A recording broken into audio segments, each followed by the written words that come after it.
অতিকৈ দুখজনক আৰু সেইকাৰণে পৃথ্বীৰাজ নাৰায়ণ দেৱমেছে ঠিৰাং কৰিছে যে ৰাজহুৱা সমৰ্থন লৈ সংগঠনৰ সমৰ্থন লৈ আৰু কিছু ৰাজনৈতিক সংগঠনক পলিটিকেল পাৰ্টিৰো ছাপোৰ্ট অপেন ছাপোৰ্ট লৈ মই ইণ্ডিপেণ্ডেণ্টলি কোকৰাঝাৰ লোকসভা সমষ্টিৰ পৰা প্ৰতিদ্বন্দ্বিতা আগবঢ়াম।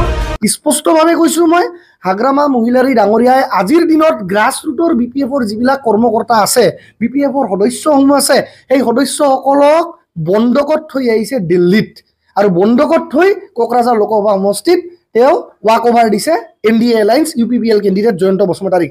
গতিকে যদি ইলেকশ্যন মানে কি ৰাইজে কাৰ পৰা কোনজন কেণ্ডিডেট চুজ কৰিব পাৰে যে কোনজন ভাল হয়, সমষ্টিতটো ইলেকশ্যনৰ কোনো দৰকাৰেই নাই। তেতিয়াহ'লে যিহেতু BPF-এ BJPক ৱাক অভাৰ দি দিছে, জয়ন্ত বসুমতাৰীক ৱাক অভাৰ দি দিছে লুজ কেণ্ডিডেট খাম্পাক দি, তো গতিকে ইয়াত ইলেকশ্যনৰ দৰকাৰ কি আছে?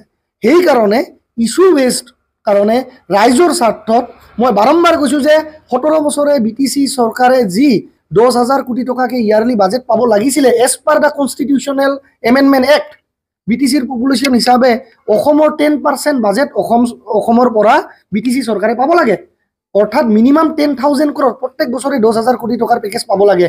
সেই লৈতো কেতিয়াও BPF-এই হওক বা UPPL-এ হওক দিল্লীত গৈ মাত মাতা নাই। আজি UPPL দলৰ পৰা এজন MP অলৰেডি আছে, ৰণগুৰা নাৰ্জাৰী ডাঙৰীয়া। ৰণগুৰা নাৰ্জাৰী ডাঙৰীয়াইতো কেতিয়াও গৈ সিটো মাত মাতা নাই। কিন্তু তাত সত্ত্বেও BPF-এ যে আজি BJP দলক ৱাক অভাৰ দিছে অতিকৈ দুখজনক আৰু সেইকাৰণে পৃথ্বীৰাজ নাৰায়ণ দেৱমেছে ঠিৰাং কৰিছে যে ৰাজহুৱা সমৰ্থন লৈ সংগঠনৰ সমৰ্থন লৈ আৰু কিছু ৰাজনৈতিক সংগঠনৰ পলিটিকেল পাৰ্টিৰো ছাপোৰ্ট অপেন ছাপোৰ্ট লৈ মই ইণ্ডিপেণ্ডেণ্টলি কোকৰাঝাৰ লোকসভা সমষ্টিৰ পৰা প্ৰতিদ্বন্দ্বিতা আগবঢ়াম।